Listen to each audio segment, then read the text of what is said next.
Hello everyone.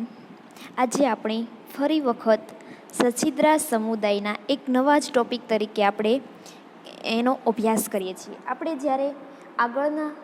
જ્યારે સછિદ્રા પ્રાણીઓ જે છે બરાબર છે તેના જ્યારે આપણે જનરલ કેરેક્ટર વિશે વાત કરી હતી, સામાન્ય લક્ષણો વિશેની, ત્યારે આપણે એમાં વાત કરી હતી કે એનામાં જોવા મળતા પ્રજનન વિશેની. આપણે આગળ ફરીવાર થોડું રિવાઇઝ કરી લઈએ તો કે સછિદ્રા સમુદાયના પ્રાણીઓ જે છે તે કેવા પ્રાણીઓ છે તો કે બહુકોષી પ્રાણીઓ છે, પરંતુ તેનામાં જે છે એ કોઈ પેશી કે અંગનું નિર્માણ થયેલું જોવા મળતું નથી. બરાબર, એના આપણે જનરલ કેરેક્ટર વિશેની વાત કરી જ ગયા છીએ. તેના જુદા જુદા પડતા ક્લાસ, એનામાં જોવા મળતી જે સ્પિક્યુલ્સ છે, સ્પિક્યુલના આધારે એ શેની બનેલી છે, કેવા પ્રકારના સ્પિક્યુલ જોવા મળે તેના આધારે આપણે એના વર્ગનું વર્ગીકરણ પાડ્યું, તેના આપણે જનરલ કેરેક્ટર વિશે વાત કરી. બરાબર છે. પછી તેનામાં જોવા મળતી કેનાલ સિસ્ટમ કે જે નલિકા તંત્ર છે કે તેના કેવા પ્રકારનું જે છે અલગ અલગ પ્રાણીઓમાં જોવા મળે છે તે એના વિશે પણ વાત કરી લીધી.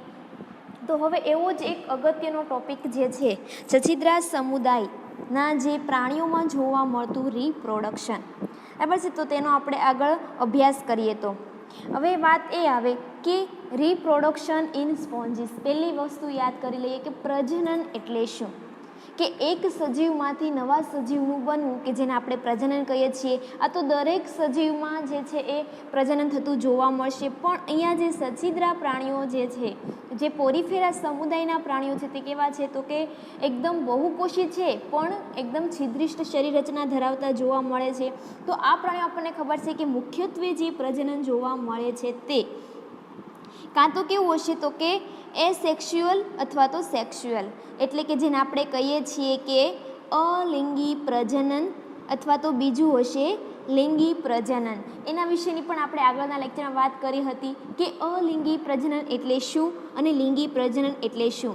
બરાબર છે. તો થોડી વખત એનું રિવાઇઝ કરીને આપણે આગળ જઈએ તો કે અલિંગી પ્રજનન જે છે તેમાં કે લિંગની જરૂર પડતી નથી. એટલે બાય મીન્સ કે ઓવા જે સ્પર્મ જે છે એ પ્રોડ્યુસ થતા નથી, અને તેનું જે પ્રોડ્યુસ થઈને જે ફિઝન થઈને ગેમેટ્સ બને છે એવી કોઈ મેથડ અલિંગી પ્રજનનમાં થતી નથી. પરંતુ જ્યારે લિંગી પ્રજનનની વાત આવે ત્યારે ઓવા અને સ્પર્મ ડેવલપ થાય છે, બંનેનું ફ્યુઝન થઈને જેમાંથી ગેમેટ્સ બને છે, ઝાયગોટ જેને કહીએ છીએ, બરાબર, ફલિતાંડનું નિર્માણ થશે અને તેમાંથી નવા સજીવનું નિર્માણ થતું જોવા મળશે, જેને આપણે કહીએ છીએ લિંગી પ્રજનન. પણ અહીંયા વાત કરીએ છીએ આપણે બધી વાદળીઓમાં કે જે સછિદ્રા સમુદાયની દરેક વાદળી, આપણને ખબર છે કે આ બધા જ પ્રાણીઓ ક્યાં વસવાટ કરે છે તો કે જલીય માધ્યમમાં જ.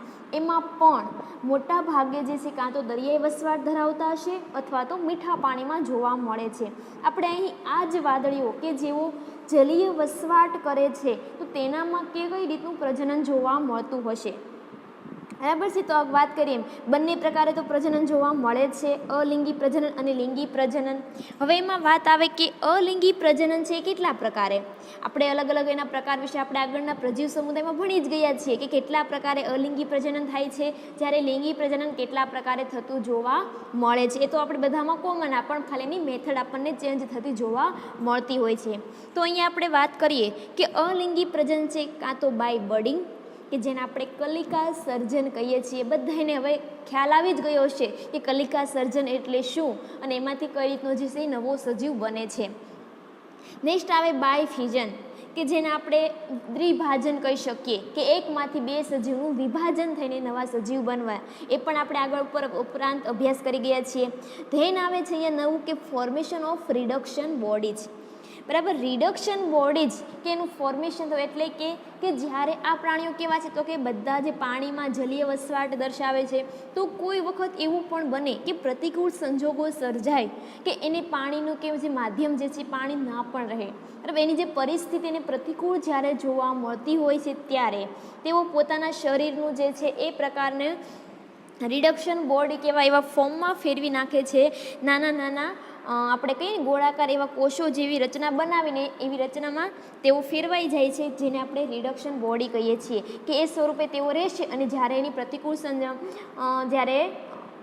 જ્યારે એની સર્જાય, જ્યારે પર્યાવરણ સર્જાશે પ્રતિકૂળ, ત્યારે તેઓ ફરી વખત એમાંથી પાછું રિપ્રોડક્શન કરીને એની નવી કોલોની જે છે એ બનાવશે. ધેન આવે છે ફોર્મેશન ઓફ જીમ્યુલ. બરાબર. આ પણ આપણે વાત કરી ગયા કે એનામાં કલિકા સર્જન જ પણ આપણે એમાં ખબર કે ઘણી વખત અંતઃકલિકા સર્જાય. જીમ્યુલ એટલે બીજું કંઈ નથી પણ અંતઃકલિકા જ છે. આ પણ એ જ છે કે જ્યારે મોટા ભાગના મીઠા પાણીના સ્ત્રોત છે કે જે મીઠા પાણીમાં જે સ્પોન્જ કે જે વાદળી વસવાટ કરે છે તેનામાં જ્યારે કહે ને કે અનસુટેબલ જ્યારે કન્ડિશન સર્જાતી હોય છે ત્યારે તેઓ શું કરશે તો કે જીમ્યુલ એટલે કે અંતઃકલિકાનું નિર્માણ કરશે અને બાકીના જે એના બોડી જેનો પાર્ટ છે એ બધું શું કરશે ડીકે થઈ જશે અને માત્ર જે છે એ આ અંતઃકલિકા સ્વરૂપે પોતે વસવાટ દર્શાવશે અને એ રીતે પોતાનું જીવન આ પ્રતિકૂળ સંજોગો પાર કરશે અને ત્યારબાદ કે જ્યારે એની સુટેબલ કન્ડિશન ફરી વખત આવે છે ત્યારે તેઓ ફરી વખત તેમાંથી નવા ઓર્ગેનિઝમને ડેવલપમેન્ટ કરશે અથવા નવી કોલોની જે છે તેઓ પાછા વિસ્તાર કરશે. બરાબર. આવું ક્યારે જોવા મળે છે? મીઠા પાણીમાં રહેતી વાદળી અને અમુક જે છે એ દરિયાઈ વાદળીમાં પણ જ્યારે પ્રતિકૂળ સંજોગો સર્જાય ત્યારે. બરાબર. તો એ શું થઈ ગયું? Formation of જીમ્યુલ.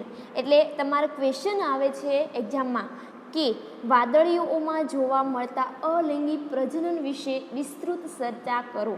બરાબર. તમારા આપણે જે 14 માર્ક્સના ક્વેશ્ચન આવે છે કે 7-7 માર્કના ક્વેશ્ચન આવે તો તેમાં ક્વેશ્ચન આવી શકે કે સચિદ્રા સમુદાયના પ્રાણીઓમાં જોવા મળતા અલિંગી પ્રજનન વિશેનો અભ્યાસ કરો. અથવા તમને કોઈ પણ રીતે પૂછે કે વાદળીઓમાં થતા અલિંગી પ્રજનન વિશેનો અભ્યાસ કરો તો આપણે શું કહીશું? તો કે વાદળીમાં જે છે અલિંગી પ્રજનન મુખ્યત્વે 4 પ્રકારે થતું જોવા મળે.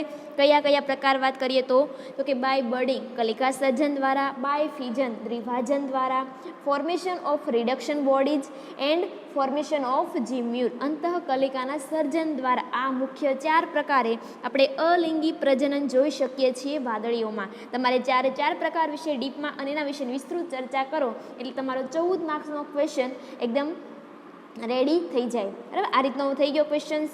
હવે વાત આવે છે કે બીજો એનો ટાઈપ છે કે લિંગી પ્રજનન. આ પણ તમારા 7 માર્ક્સના ક્વેશ્ચન તરીકે પૂછાઈ શકે કે વાદળીઓમાં લિંગી પ્રજનન વર્ણવો. 7 માર્ક્સ. બરાબર. કારણ કે શું કામ? તો કે લિંગી પ્રજનન મુખ્યત્વે 2 જ છે. 2 પ્રકાર આપણને ખાલી એનું ફલન થશે અને એનો વિકાસ જે થાય છે એ જ પ્રકારે જોવા મળે છે એટલે આપણે એને લિંગી પ્રજનન તરીકે દર્શાવી શકીએ અથવા તો ક્વેશ્ચન આપણે એનો આન્સર શોર્ટમાં બને એટલે એને 7 માર્ક્સમાં તમારે ક્વેશ્ચન આવી શકે. બરાબર છે. તો એનું કઈ છે તો કે સેક્સ્યુઅલ રિપ્રોડક્શનમાં તો કે આપણને ખબર છે તો કે એમાં જે ઓવા અને સ્પર્મ જે છે પ્રોડ્યુસ થાય છે અને તેના દ્વારા એનું આગળ નવી સંતતિ એની અથવા તો કોલોની નિર્માણ થઈ શકે છે. એમાં જે પેલું છે ફર્ટિલાઇઝેશન કે એમાં ફલન કઈ રીતના થતું જોવા મળે છે. બરાબર. અને બીજું છે એનું ડેવલપમેન્ટ વિકાસ જે છે એ. અહીંયા એક વાત યાદ રાખીએ કે એનું જે ફલન જે છે ઓવા અને સ્પર્મ દ્વારા જ થશે પરંતુ કેવા પ્રાણીઓ છે તો કે એકલિંગી. કારણ કે એના જે સ્પર્મ ડેવલપમેન્ટ થવાનો ટાઈમ અને ઓવાનો ડેવલપમેન્ટનો ટાઈમ જે ડ્યુરેશન છે બંને અલગ અલગ જોવા મળે છે. એટલે કે એક જ પ્રાણી પોતે પોતાના સ્પર્મ અને ઓવા દ્વારા ફલન એનું થઈ શકતું નથી પરંતુ જ્યારે એના સ્પર્મ જ્યારે ડેવલપમેન્ટ થઈ જશે ત્યારે તેઓ એના બોડી સરફેસ દ્વારા પાણીમાં જે માધ્યમ જે છે તેમાં શું કહેવાય ટ્રાન્સફર થાય છે અને ત્યાંથી તેઓ પોતે ઓવા સુધી પહોંચે છે અને એટ અ ટાઈમ ત્યારે તેનું ફલન થતું જોવા મળે છે. બંનેનો જે ડેવલપમેન્ટનો ટાઈમ ડ્યુરેશન છે એ બંને ડિફરન્ટ જોવા મળતો હોવાથી બરાબર અહીંયા તેઓ આપણે અલગ અલગ મતલબમાં બીજા પ્રાણીઓ દ્વારા એનું ફલન થતું જોવા મળે છે. હવે વાત આવે છે એનો વિકાસ જે છે ડેવલપમેન્ટ થશે પરંતુ એમાંથી જે છે ડેવલપમેન્ટ લાર્વલ અવસ્થા આપણને જોવા મળે છે. આ લાર્વલ અવસ્થા છે મુખ્ય 2 પ્રકારના લાર્વા છે એમ્ફીબ્લાસ્ટુલા અને પેરેન્કાઇમ્યુલા. આ 2 જે લાર્વા જે છે તમારે એના નામ યાદ રાખવાના છે કારણ કે આપણને ખબર છે કે શોર્ટ ક્વેશ્ચન પણ એક્ઝામમાં આવે છે અથવા તો ખાલી જગ્યા પણ આવે છે અથવા તો કહી શકે કે નીચેનામાંથી કયા લાર્વા જે છે એ સચિદ્રા સમુદાયના પ્રાણીના છે. તો કયા લાર્વા યાદ રાખશું આપણે? એના ડિમ્બ, એમ્ફીબ્લાસ્ટુલા અને પેરેન્કાઇમ્યુલા. આગળ આપણે એનો અભ્યાસ કરીએ જ છીએ. આ તો આપણે જસ્ટ ખાલી આપણે એનો આઈડિયા કરી લઈએ કે આપણે એના રિપ્રોડક્શનમાં આપણે કેટલી વસ્તુ ભણવાની છે, કેટલી વસ્તુ યાદ રાખવાની છે અને કઈ રીતનો ક્વેશ્ચન્સ એક્ઝામમાં આવે છે તે. બરાબર. અહીંયા સુધી આપણે બધાને સમજાયું હશે. તો હવે આની આપણે ડીપમાં આગળ વાત કરીએ તો કે પહેલી વાત કરીએ છીએ આપણે અલિંગી પ્રજનનની. બરાબર છે. તો કે અલિંગી પ્રજનન જે છે વાદળીઓમાં કયા પ્રકારે કીધી તો કે બડિંગ દ્વારા, ફિઝન અને એ જ ઉપરાંત reduction formation of reduction bodies અને ફોર્મેશન ઓફ જીમ્યુલ દ્વારા. એમાંનો પહેલો ટાઈપ જે છે એ બાય બડિંગ. બરાબર છે. તો કે કલિકા સર્જન. આપણને મેં તમને વાત કરી આગળ ઉપરાંત બધે આપણે ભણી જ ગયા છીએ કે જે કહેવા માગે છે કે કલિકા સર્જન કઈ રીતે થતું જોવા મળશે અને એનો આગળ વિકાસ કેમ થશે તે અહીં આપણે આકૃતિમાં જોઈએ તો લ્યુકોસોલેનિયા જે પ્રાણી છે તેનામાં દર્શાવ્યું છે કે બડિંગ જે છે કલિકા સર્જન થતું જોવા મળે. તો કે મુખ્યત્વે કલિકા સર્જન એટલે શું? તો કે આ મેથડમાં શું થાય તો કે જે વાદળીની કોલોની છે બરાબર છે અથવા તો જે નવી કોલોની ડેવલપમેન્ટ થતી હોય છે તેનામાં શું થશે તો કે એની સંખ્યામાં ખૂબ વધારો થવો બરાબર છે. એમ જે ઇન્ડિવિજ્યુઅલ કે દરેક જે પ્રત્યેક એક જે કોલોનીમાં જેટલી પણ પ્રાણી જોવા મળે છે તેની સંખ્યામાં ખૂબ વધારો થવો.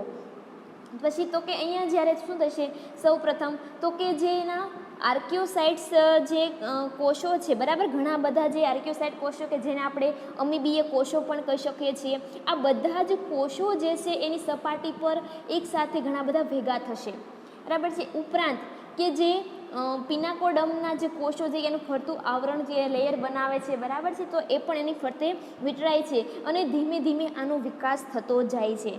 શું વાત થઈ તો કે જે આર્કિયોસાઇટ કોષો છે બરાબર કે જેને આપણે અમીબીય કોષો કહીએ છીએ એ પણ શું થશે એક જગ્યાએ કે જે સરફે એટલે કે સપાટી ઉપર અહીંયા જોઈ શકીએ કે સપાટી ઉપર એકસાથે ઘણા બધા ભેગા થતા જાય અને એની ફરતે જે છે એ પિનાકોડમના કોષોની પણ આપણને ગાંઠ જેવું સર્જાતું હોય એવું જોવા મળે છે. ધીમે ધીમે એનો ગ્રોથ થતો જાય છે અને એક નવા બાળ પ્રાણી તરીકે તેઓ પોતે એનું સર્જન થતું આપણને જોવા મળે છે. જ્યારે એનો સંપૂર્ણ જે પૂરતો વિકાસ જે છે એ થઈ જશે ત્યાં સુધી એ પિતૃ પ્રાણી સાથે આપણને એટેચ થયેલું જોવા મળે છે. જેવો એનો પોતે પુખ્ત બની ગયા પોતે તેનો ડેવલપમેન્ટ કમ્પ્લીટ થઈ ગયું ત્યારબાદ તેઓ પિતૃ પ્રાણીથી છૂટા પડી જાય છે.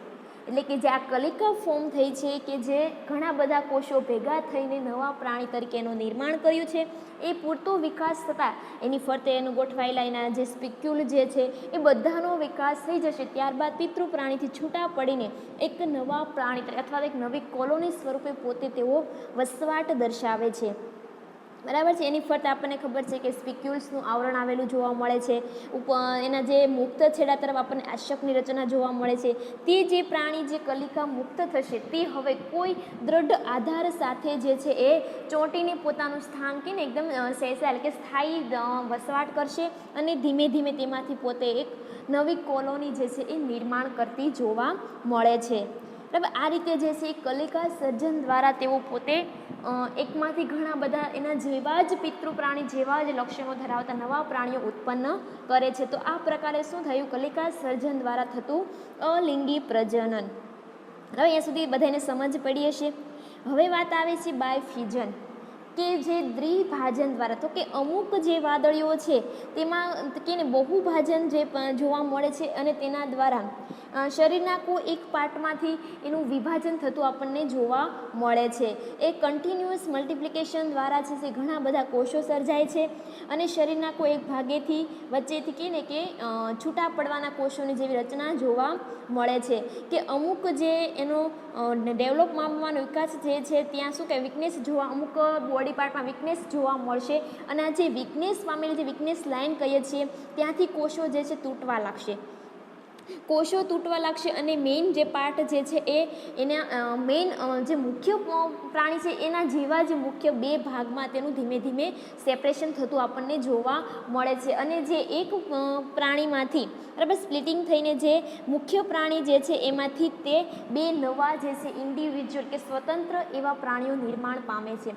મુખ્ય પ્રાણી જ છે બરાબર પણ તેના કોઈ એક ભાગેથી બે ભાગમાં એનું વિભાજન થઈ જાય છે એટલે એક જ પ્રાણીના બે નવા ભાગ નિર્માણ થાય છે અને આ જે નવા ભાગ નિર્માણ એટલે કે જે એનું વિભાજન થયું હશે તે જ ભાગ ઇન્ડિવિજ્યુઅલી કે સ્વતંત્ર રીતે પોતે પોતાનો વિકાસ આગળ વધારશે અને પોતે એક નવી કોલોની જે છે એ નિર્માણ કરતા જોવા મળે છે. અને અહીંયા શું વાત થઈ કે જે પિતૃ પ્રાણી છે તે જ તેના જેના શરીરના જ બે ભાગ કરીને બે સ્વતંત્ર પછી બંને ભાગ છે પોતાની રીતે ડેવલપમેન્ટ થશે અને નવી કોલોની ફોર્મ કરે છે એટલે શું કહી શકીએ છીએ એટલે કે એકમાંથી એને ઘણો બધો વિસ્તાર વધાર્યો એટલે કે નવી કોલોનીમાં જે વધારો કરે છે પ્રાણીઓ એટલે કે એને શું કહી શકીએ છીએ કે બાયફ્યુઝન દ્વારા જે છે જોવા મળતું અલિંગી પ્રજનન. હવે નેક્સ્ટ વાત કરીએ આપણે આવે છે કે ફોર્મેશન ઓફ રિડક્શન બોડીઝ કે જે રિડક્શન બોડી, પહેલાં વસ્તુ સમજી લઈએ કે રિડક્શન બોડી એટલે શું. તો કે આજે છે બરાબર, આજે રિડક્શન બોડી જે ફોર્મ થવાનું જે કામ છે એ કેવું છે તો કે અલિંગી પ્રજનનનો જ એક પ્રકાર છે કે જે મોટે ભાગે ફ્રેશ વોટર જે છે, મીઠા પાણી કહી શકીએ, અથવા તો દરિયાઈ જે વાદળી જે છે તેનામાં વિખંડન થઈને એક નાના આપણે આકૃતિમાં જોઈ શકીએ છીએ કે તેનું વિખંડન થઈને એક નાના ગોળાકાર બોલ જેવી રચના બને છે. પણ પહેલાં વાત કરી એમ ક્યારે કે જ્યારે પ્રતિકૂળ સંજોગો સર્જાય છે, પ્રતિકૂળ અવસ્થા હશે બરાબર છે, ત્યારે જ જે છે એ આ વાદળી જે છે પોતાના શરીરનું વિભાજન કરશે અને નાના અહીંયા જોઈ શકીએ છીએ કે નાના ગોળાકાર બોલ જેવા જે છે એ ટુકડામાં એનું વિભાજન કરશે. અને આ જે નાના જે બોલ જેવી રચના છે તેને શું કહી શકીએ છીએ આપણે? Reduction body. બરાબર, અહીંયા જોઈએ કે એનું જે મુખ્ય જે આખું શરીર જે છે આ કઈ છે તો કે કેલ્કેરિયસ સ્પોન્જીસ જે છે, કેલ્કેરિયા વર્ગની જે વાદળી છે એના શરીરનું શું કરશે? ધીમે ધીમે આ રીતના નાના ટુકડામાં વિભાજન થશે અને એની ફરતે એના જે પછી કોષો જે સ્પિક્યુલ જે છે એ ફરતા ગોઠવાઈ જશે. તો આ રીતે જે નાના ભાભોલ જેવી રચના બને છે તેને કહેવામાં આવે છે રિડક્શન બોડી. બરાબર, પણ ક્યારે? તો કે જ્યારે પણ પ્રતિકૂળ સંજોગો સર્જાય છે ત્યારે જ. કોનામાં? તો કે મોસ્ટલી ફ્રેશ વોટર અને મરાઇન સ્પોન્જીસ છે આ પ્રકારે જે છે એનામાં વિભાજન થતું જોવા મળે છે અને તેમાંથી જે છે એ રિડક્શન બોડી જ નિર્માણ પામે છે. તો કે આ જે બોડી છે તો એ રિડક્શન બોડી નિર્માણ પામે શું હશે? તો કે આજે છે કશું જ નથી પણ જેનો અંદરનો જથ્થો જે છે અહીંયા લખ્યું છે કે અમીબોસાઇટ પ્રકારના કોષો. અમીબોસાઇટના કોષો જે છે અંદરના જથ્થામાં ધરાવે છે. બરાબર, અંદરનો જે ઇન્ટરનલ માસ છે એ શેનો હશે? તો કે અમીબોસાઇટ પ્રકારના કોષો હશે. એની ફરતે આ જે પિનાકોડમ, બરાબર, અંદરની બાજુ અમીબોસાઇટના કોષો અને એની ફરતે જે પિનાકોડમના કોષો છે જે ફરતે એમને કવર કરી લે છે. બહારની બાજુથી અંદરની સાઈડ અમીબોસાઇટના કોષોનો જથ્થો, એની ફરતે જે છે પિનાકોડમ કોષો છે પોતાને આવરી લે છે. જ્યારે હવે આવે છે કે જ્યારે ફેવરેબલ કન્ડિશન આવશે, બરાબર, કે when favourable condition return then reduction bodies grow into complete new sponges. હવે જ્યારે પાછી એમને અનુકૂળ એવી કન્ડિશન સંજોગો સર્જાતા તેઓ ફરી વખત પોતાનો વિકાસ આગળ કરશે અને આખી જ એક નવી જે છે સ્પોન્જીસ, નવી વાદળીનું પોતે વિકાસ થશે અને નવી વાદળી તરીકે એની કોલોની પાછી નિર્માણ પામે છે. એક વાત રાખવાની કે આ જે રિડક્શન બોડી જે છે ક્યારે થશે? માત્ર ને માત્ર જ્યારે પ્રતિકૂળ સંજોગો સર્જાય છે ત્યારે જ. એમાં પણ શું કરશે? તો કે આ વાદળી જે છે એ પોતાના શરીરના વિભાજન કરી નાખશે અને નાના અમીબોસાઇટ કોષોનો જથ્થો ધરાવતા નાના બોલ જેવા સ્વરૂપમાં વિભાજન થશે. એની ફરતે પિનાકોડમના કોષો તેને આવરી લેશે અને તેની ફરતે આપણને ખબર કે બધી દ્રઢાઓ આવેલી છે અલગ અલગ પ્રકારની. તેના વર્ગ પ્રમાણે જે વર્ગ પ્રાણીઓ છે, પ્રાણીઓ પ્રમાણે એની આપણને દ્રઢાઓ અલગ અલગ પ્રકારની જોવા મળશે. તે પણ પોતે આવરેલી હોય છે અને જ્યારે પાછી ફેવરેબલ કન્ડિશન સર્જાતા તેમાંથી ફરી વખત નવા જે સ્પોન્જીસ વાદળીનું વિકાસ થશે અને આ રીતે તેમની છે આખું લાઈફસ્ટાઈલ એટલે કે આખું તેમનું જીવન જે ચાલ્યા કરશે કે જેમાંથી એક જનરેશનમાંથી બીજી જનરેશન એ રીતે આખી કોલોનીનો વિસ્તાર કર્યા કરશે અને આ પ્રકારે થતું એનામાં અલિંગી પ્રજનન જોવા મળે છે. અહીંયા સુધી બધાને સમજ પડી હશે. ધેન આવે છે ફોર્મેશન ઓફ જીમ્યુલ. બરાબર, આપણે વાત કરીએ એમ કે અંતઃકલિકા. જીમ્યુલ્સ એટલે બીજું કશું જ નથી પણ અંતઃકલિકા છે કે જેનું નિર્માણ. તો કે આ જે જીમ્યુલ્સ છે શેમાં જોવા મળતો કે ઓલ ફ્રેશ વોટર અને સમ મરાઇન સ્પોન્જીસ. બધી જ જે છે એ મીઠા પાણીની વાદળી અને અમુક જે છે દરિયાઈ વાદળીમાં જે છે આ પ્રકારે આપણને જીમ્યુલ્સની રચના જોવા મળે છે કે જે જીમ્યુલ્સના નિર્માણ દ્વારા આપણને અલિંગી પ્રજનન થતું જોવા મળે છે. તો કે આજે આ પ્રકારે જે વાદળી જે છે આપણને એકદમ રેગ્યુલરલી અને વિચિત્ર પ્રકારનું એક અલિંગી પ્રજનન આપણને જોવા મળે છે. તો કે અહીંયા શું થાય? તો કે આજે અલિંગી પ્રજનન જે છે તેનામાં અંતઃકલિકા નિર્માણ પામે છે. બરાબર, ઇન્ટરનલ બર્ડ જે છે નિર્માણ પામશે જેને આપણે શું કહી શકીએ છીએ? જીમ્યુલ્સ. જીમ્યુલ્સ એટલે કે બર્ડ એક જાતની, બરાબર, કલિકા જ પણ કેવી? અંતઃકલિકા. તો કે આમાં શું થાય છે? તો કે જ્યારે આવી જે જીમ્યુલ્સ કે જે અંતઃકલિકા સર્જાય છે કે ક્યારે, તો કે આ પણ જે છે કે અનફેવરેબલ કન્ડિશન, એમાં પણ ખાસ કરીને જે કોલ્ડ કે સિઝન કહી શકીએ ત્યારે જે સમયમાં જે સર્જાય કે પર્યાવરણમાં થતા ફેરફારના આધારે જે છે ત્યારે આ પ્રકારની કલિકા જે છે એ નિર્માણ પામતી જોવા મળે છે. એટલે કે કોલ્ડ વાતાવરણ સર્જાય છે, શું કામ, તો કે બધી આપણને ખબર છે કે એકદમ બધે બરફ જેવી કરીને કે બધું ફ્રીજ થઈ ગયું હોય, જામી ગયેલું હોય છે કે પ્રવાહી માધ્યમ રહેતું નથી. ત્યારે શું કરશે કે જે આ એડલ્ટ સ્પોન્જીસ હશે તેનામાંથી જીમ્યુલ્સની રચના થશે અને એ પ્રકારે પોતાનું અસ્તિત્વ ટકાવી રાખે છે. તો કે જ્યારે ફૂલ્લી જ્યારે ડેવલપ થાય છે આ અંતઃકલિકા, ત્યારે શું કરશે તો કે એક પોતે નાના એવા હાર્ડ બોલ જેવી, બરાબર અહીંયા આકૃતિમાં જોઈ શકીએ છીએ કે આપણને એક નાના એવા બોલ જેવી એકદમ હાર્ડ એવી રચના આપણને જોવા મળે છે.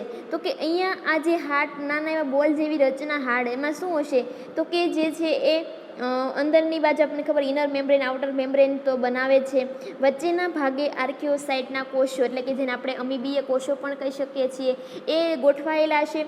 તેની ફરતે જે છે એ એનું ઇનર લેયર કે જે એક બાજુ આપણને છિદ્ર જેવી રચના જોવા મળશે કે જેને આપણે માઇક્રોપાઇલ કહીએ છીએ, બરાબર. અને તેની ફરતે પાછું જે છે આઉટર મેમ્બ્રેન, અને આઉટર મેમ્બ્રેન જે છે એમાં પણ પાછા દ્રઢાઓ ફરતી ફરતી ગોઠવાયેલી કે જેને આપણે મોનાક ઝોન પ્રકારના પણ સ્પિક્યુલ કહી શકીએ છીએ. પછી અલગ અલગ પ્રકારના જે છે એ જોવા મળે છે.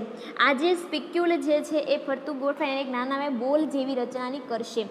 આ જ્યારે ક્યારે થાય છે તો કે આ જે અને એમાં પણ કે આપણે કીધું કે વચ્ચેના જે ભાગે જે અમીબીય કોષો છે કેવા હશે તો કે અંદરનો જે ઇન્ટરનલ માસ છે જે એકદમ ફૂડ ખોરાકથી પણ ભરેલા એવા આપણને આર્કિયોસાઇટના કોષો, બરાબર છે, જોવા મળશે. અને વાત કરીએ એમ કે એની ફરતે જે છે એ એકદમ રેજિસ્ટ થયેલા એકદમ કાઇટિનયુક્ત એનું કવર થયેલું આપણને જોવા મળશે કે જે આખી એક કેપ્સ્યુલ જેવી રચના બનાવે છે. એમાં પણ 2 લેયર યુક્ત કેપ્સ્યુલ કરશે, આઉટર અને ઇનર, કે અંદરના અને બહારના લેયરવાળું એવું 2 લેયરવાળું એની ફરતી રચના આપણને જોવા મળે છે. અને એક જ બાજુએ કે માઇક્રોપાઇલ જેવી આપણને કે નાના સૂક્ષ્મ એકદમ છિદ્ર જેવી રચના કે જેને આપણે માઇક્રોપાઇલ કહીએ છીએ તે હશે. અને તેની બાજુ પછી ચારેય બાજુ એને રક્ષણ કરતા અને એને મજબૂતાઈ મતલબ આપતા જે છે એ સિલિકોનના બનેલા એમ્ફીડિસ્ક પ્રકારના સ્પિક્યુલ જે છે, બરાબર, સિલિકોનના બનેલા એમ્ફીડિસ્ક પ્રકારના જે સ્પિક્યુલ જે છે અથવા તો મોનાક ઝોન પ્રકારના સ્પિક્યુલ જે છે તેઓ એની ફરતે આપણને આ રીતે એને કવર કરતા અને રક્ષણ આપતા આપણને ગોઠવાયેલા જોવા મળે છે, બરાબર. હવે જ્યારે ઓટમ શરૂ થશે એટલે કે પાનખર ઋતુ શરૂ થશે ત્યારે જે આ મીઠા પાણીની વાદળી જે છે એ શેમાંથી પસાર થાય છે તો કે એને કોલ્ડ અને એકદમ ઠંડી ઋતુ કહી શકીએ, ઠંડુ વાતાવરણ કહી શકીએ, અથવા તો જે ખોરાકનો એને અભાવ મતલબ કે ઠંડી ઋતુનો અભાવ જોવા મળશે, ખોરાકનો અભાવ જોવા મળશે. ત્યારે શું થશે, આવી પાનખર ઋતુમાં તેઓ ઘણી વખત મૃત્યુ પણ પામે છે, આવી વાદળી, અથવા તો એનું વિઘટન પણ થતું જોવા મળશે. ત્યારે આવી જે પ્રતિકૂળ સંજોગો સર્જાય છે ત્યારે શું કરશે તો કે એવું પોતે એકદમ ખૂબ મોટી સંખ્યામાં જે છે આ પ્રકારના જીમ્યુલ્સ ફોર્મ કરશે અને પોતે રહેતા જોવા મળે છે. આખો જે બરાબર કે જે આખો જે શિયાળો જે છે થ્રુ આઉટ વિન્ટર, આખા શિયાળાની ઋતુ દરમિયાન જે છે કે જ્યારે એને આ બહારનું વાતાવરણ એકદમ ઠંડુ થઈ ગયું હશે, ફૂડનો પણ અભાવ જોવા મળશે, ત્યારે પોતે આવો જીમ્યુલ્સ તરીકે પોતે વસવાટ કરતા જોવા મળે છે. અહીંયા શું થશે તો કે જે પેરેન્ટ જે, બરાબર, પહેલાં વાત થઈ હતી એમ કે જે પેરેન્ટ સ્પોન્જ છે જે મુખ્ય પિતૃ વાદળી છે એના શરીરનું વિઘટન થઈ જશે અને જે આ જીમ્યુલ્સ જે છે કાં તો એ ફ્રીલી રહેતા જોવા મળશે અથવા તો પાણીના અથવા તો જે તળાવ કે કોઈ પણ જે પાણીના સ્ત્રોત જે છે એના તળિયાના ભાગે એકદમ તળિયાના ભાગે સ્થિર થઈને આપણને જોવા મળશે અથવા તો એકદમ સિમ્પલી રીતે આપણને ફ્લોટ, બરાબર કે સાદા એવા તરતા હોય અથવા તો જે પાણીના તળિયાના ભાગે મતલબમાં તેઓ સામાન્ય રીતે વસવાટ કરતા જોવા મળે છે. અને જ્યારે આ ઓટમ ઋતુ પૂરી થાય એટલે કે પાનખર જેવી પણ પૂરું થવામાં આવે છે એટલે કે સ્પ્રિંગ ઋતુની શરૂઆત, વસંત ઋતુની શરૂઆત એટલે કે એપ્રિલ અથવા તો મે મહિનો જ્યારે આવે છે ત્યારે એમની ફરી વખત તેમની સુટેબલ કન્ડિશન જે છે એ શરૂઆત થાય છે, બરાબર, કે જોવા મળે છે. અહીંયા શું થશે, જ્યારે આ જે એપ્રિલ મે મહિનાનો જે સમયગાળો આવે છે ત્યારે એની ઋતુ જે બહારનું પર્યાવરણ જે છે એને પ્રતિકૂળ જણાય છે અને ત્યારે જે આ જીમ્યુલ જે છે એ ફરી વખત તેનો વિકાસ થતો જોવા મળે છે, બરાબર છે. કે જેના આજે આપણે જોયું હતું કે માઇક્રોપાઇલ જે છે તેના દ્વારા પોતે તો જીવિત રહી હોય, આજે માઇક્રોપાઇલ્સ અને તેનામાંથી ધીમે ધીમે અંદરના રહેલા અમીબોસાઇડ કોષો અને એમાંથી નવી નવી સ્પોન્જીસ જે છે એ વિકાસ પામે છે અને તેઓ ઓવા અને સ્પર્મેટોઝોઆ જે છે એ પ્રોડ્યુસ કરે છે.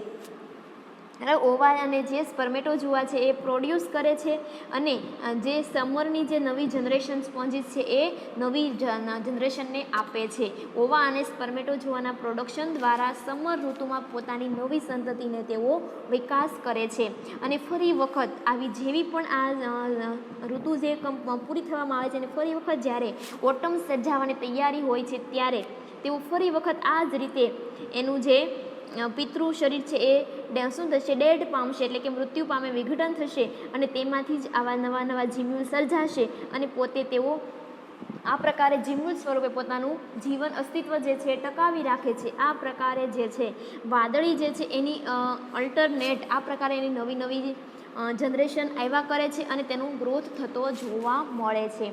ફરી વખત ટૂંકમાં વાત કરી લઈએ કે ફોર્મેશન ઓફ જીમ્યુલ અંતઃકલિકા ક્યારે સર્જાય છે, તો કે જ્યારે ખાસ કરીને કોનામાં, તો કે મીઠા પાણીની જે વાદળી છે અને અમુક જે દરિયાઈ વાદળી છે તેનામાં, એ પણ જ્યારે એની પ્રતિકૂળ સંજોગો સર્જાવે કે જ્યારે પાનખર ઋતુ શરૂ થાય છે કે વિન્ટરની શરૂઆત થઈ ત્યારે ચારે બાજુનું જે કોલ્ડ એટમોસ્ફિયર સર્જાઈ જાય છે ત્યારે તેમને ફૂડની પણ અછત સર્જાવાના કારણે પોતાનું અસ્તિત્વ ટકાવી રાખવું એની માટે જોખમ ભર્યું થઈ જાય છે. તો ત્યારે શું કરશે કે પોતાના શરીરમાંથી જે એના અમીબોસાઇટ કોષો અથવા તો આર્કિયોસાઇટ કોષો જે છે એ એકદમ ભેગા વચ્ચેના મિડલ પાર્ટમાં ઇનરમાં જથ્થો બનાવશે.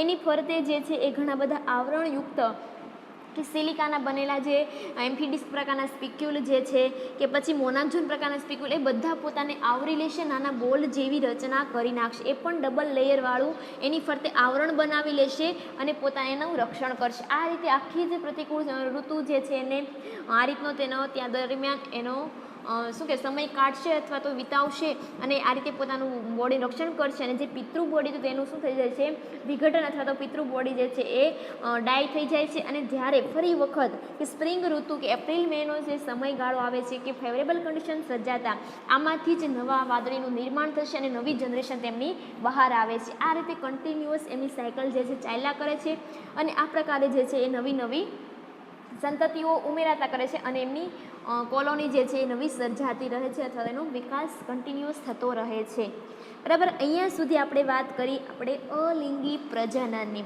શેની વાત કરી, તો કે અલિંગી પ્રજનનમાં આપણે કલિકા સર્જન જોયું, બાય ફિશન એટલે કે દ્વિભાજન દ્વારા થતું જોયું, પછી રિડક્શન બોડીના ફોર્મેશન દ્વારા કઈ રીતનું પ્રજનન થાય એ પણ જોયું અને લાસ્ટમાં જોયું આપણે આ કે ફોર્મેશન ઓફ જીમ્યુલ્સ, બરાબર. અહીંયા સુધીનો ક્વેશ્ચન તમારે જ્યારે 14 માર્ક્સમાં ક્વેશ્ચન આવે છે કે વાદળીઓમાં જોવા મળતા અલિંગી પ્રજનનનો અભ્યાસ કરો ત્યારે તમારે એના અલિંગી પ્રજનન કોને કહેવાય, વાદળીમાં થતા કેટલા પ્રકારે પ્રજનન થાય છે તે દરેકનો આપણે આ રીતનો વિસ્તૃત આપણે એનો ખ્યાલ આપણે એના વિશેની નોંધ લખવી પડે છે, બરાબર. આઈ હોપ કે બધાને અહીંયા સુધીનું અલિંગી પ્રજનન બધાને સમજમાં આવ્યું હશે. હવે વાત આવે છે કે એના સેક્સ્યુઅલ રિપ્રોડક્શનની, બરાબર, કે લિંગી પ્રજનનની.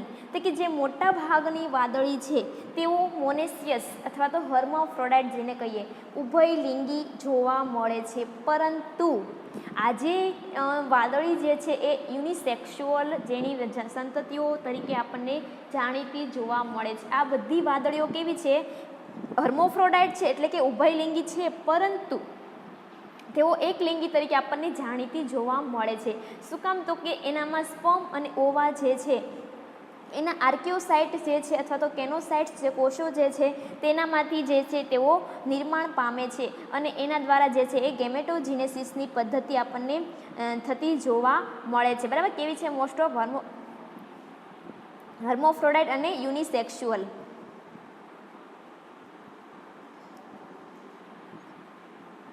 હર્મોફ્રોડાઇટ અને યુનિસેક્સ્યુઅલ છે કે જેમાં સ્પર્મ અને ઓવા જે છે એ આર્કિયોસાઇટ કોષ અથવા તો કેનોસાઇટ્સ કોષોમાંથી જે નિર્માણ પામે છે અને ગેમેટોજીનેસિસની જે પદ્ધતિ જે છે એ સર્જાતી જોવા મળે છે.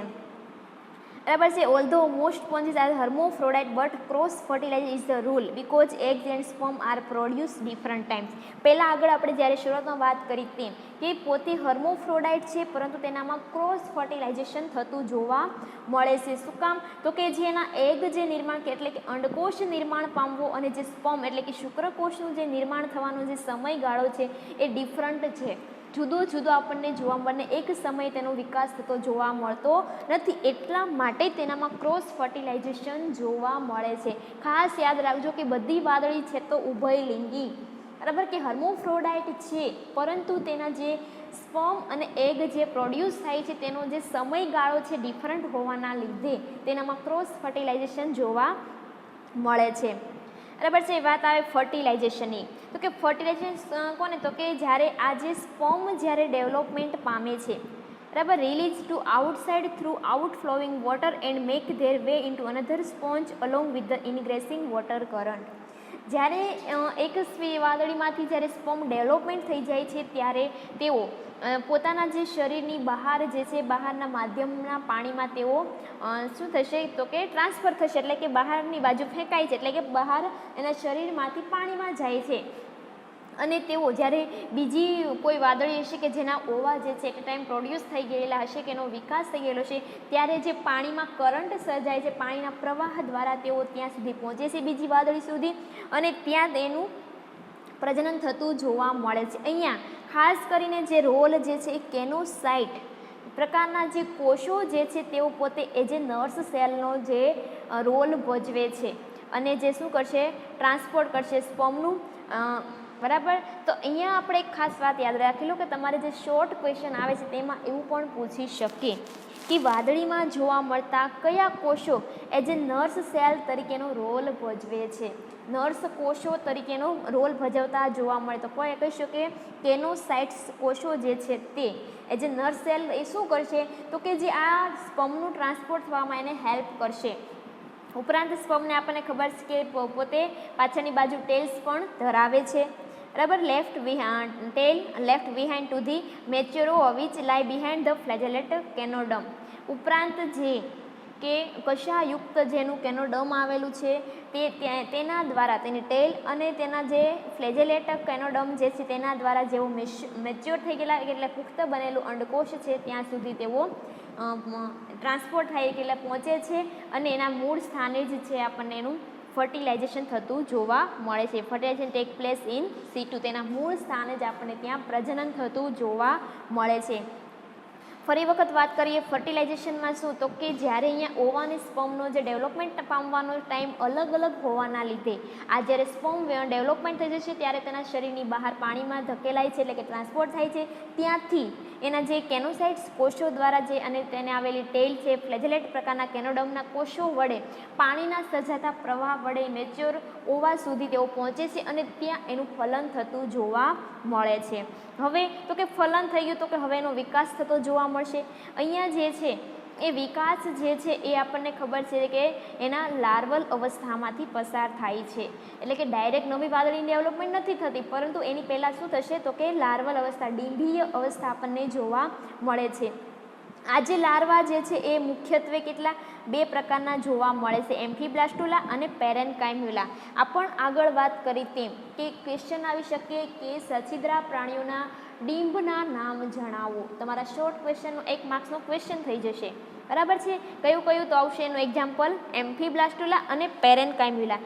એવું પણ બની શકે કે એના વિશે જો આપણે વાત કરીએ કે લિંગી પ્રજનનનો ક્વેશ્ચન આવે કે વાદળીઓમાં લિંગી પ્રજનન વર્ણવો, તો આપણે આના વિશેની ડીપમાં પણ થોડી વાત કરવી પડે. તો વાત કરીએ પહેલાં એમ્ફીબ્લાસ્ટુલા પ્રકારનો જે ડીંભ છે તે અહીંયા તમે જોઈ શકો છો કે આ જે પ્રકારનો ડીંભ છે. લાર્વા છે તો કે કેવો એકદમ હોલો અને આપણને અંડાકાર જેવો આપણને આખું આ જે અવસ્થા આપણને જોવા મળે છે. આ એમ્ફીબ્લાસ્ટુલા છે, ખાસ યાદ રાખજો કે જે કેલ્કેરિયસ વાદળી જે છે, કેલ્કેરિયા વર્ગની વાદળીમાં નું એક્ઝામ્પલ છે, બરાબર. એ કેલ્કેરિયા વર્ગમાં કોણ આવે તો ખાસ કરીને સ્કાઇફા. આ જે સ્કાઇફા વાદળી છે એનું એક્ઝામ્પલ છે એમ્ફીબ્લાસ્ટુલા, બરાબર. એનું ડીંભ છે એમ્ફીબ્લાસ્ટુલા, કે જેનો અડધો પોર્શન છે એને તમે જોઈ શકો કે અડધો ભાગ જે છે કેવો છે તો કે આપણે એવું ઘણી બધી તેઓ ફ્લેજેલા એટલે કે કશા ધરાવે છે. જ્યારે પોસ્ટેરિયર છેડો કે એનો અગ્રભાગ શું કરશે, ઘણી બધી એમાંથી નીકળતી કશાયુક્ત છે, જ્યારે એનો પશ્વ છેડો જે છે એનામાં આપણને કશા છે એ જોવા મળતી નથી, બરાબર છે. તો કે પહેલી વસ્તુ એમ્ફીબ્લાસ્ટુલા ડીંભ કોનું છે, અરે કેવા છે તો કે એકદમ હોલો છે, એટલે કે પોલું છે, અંડાકાર જેવી એને અવસ્થા જોવા મળે છે.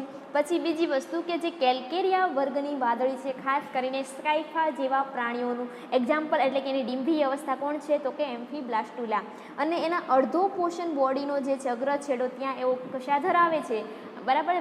ફ્લેજેલા ઘણી બધી ધરાવે છે, જ્યારે એનો પશ્વ છેડામાં આવી કોઈ કશા જોવા મળતી નથી. તો આ શું થયું, એમ્ફીબ્લાસ્ટુલા પ્રકારનું ડીંભ. હવે વાત આવે છે બીજું તો કે પેરેન્કાઇમ્યુલા. આ જે ડીંભ છે અહીંયા તમે આકૃતિમાં જોઈ શકો છો, એકદમ કેવું જોવા મળે આપણને, સોલિડ અંડાકાર તો છે જ, બરાબર, ઓવલ શેપમાં.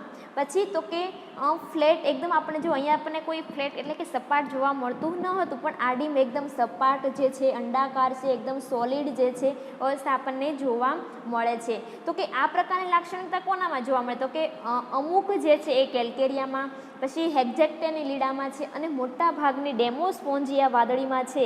આ પ્રકારની આપણને લાક્ષણિકતા જોઈ શકાય છે. કોનામાં થયું તો કે ડેમોસ્પોન્જિયામાં, હેક્ઝેક્ટેનિલીડામાં અને અમુક કેલ્કેરિયાના પ્રાણીઓમાં આ પ્રકારની જે છે લાર્વલ અવસ્થા આપણને જોવા મળે છે.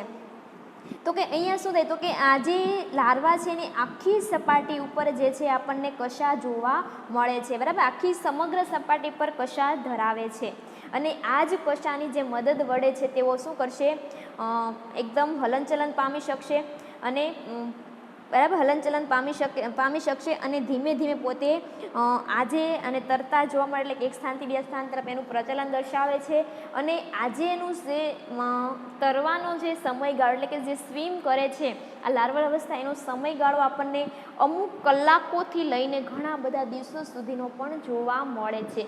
એટલે કે આ લાર્વલ અવસ્થા આવી અવસ્થા કેટલા સમય સુધી તો કે અમુક કલાકોથી લઈને અમુક દિવસો સુધીનો પણ તેઓ આ રીતે એની અવસ્થા આપણને થતી રહેતા આ રીતની અવસ્થામાં રહેતા જોવા મળે છે. અને ત્યારબાદ ફાઇનલી તેઓ કોઈ એવા એકદમ કહે ને કે સારા કોઈ માધ્યમની જરૂર પડે છે ને એટેચ થવા માટે, એટલે કોઈ એવા સારા માધ્યમ મળશે, એટલે ત્યાં માધ્યમ સાથે શું થશે, સેટલ ડાઉન થવે છે, અને ત્યારબાદ ત્યાં સુધી એકદમ ચોંટી જઈને પોતે કહે ને કે સ્થિર આધારક બનાવે છે, અને ત્યારબાદ તેનામાં રૂપાંતરણની ઘટના જોવા મળે છે મેટામોર્ફોસિસ દ્વારા, અને તેમાંથી એકદમ એડલ્ટ પ્રાણીનો વિકાસ થતો જોવા મળે છે.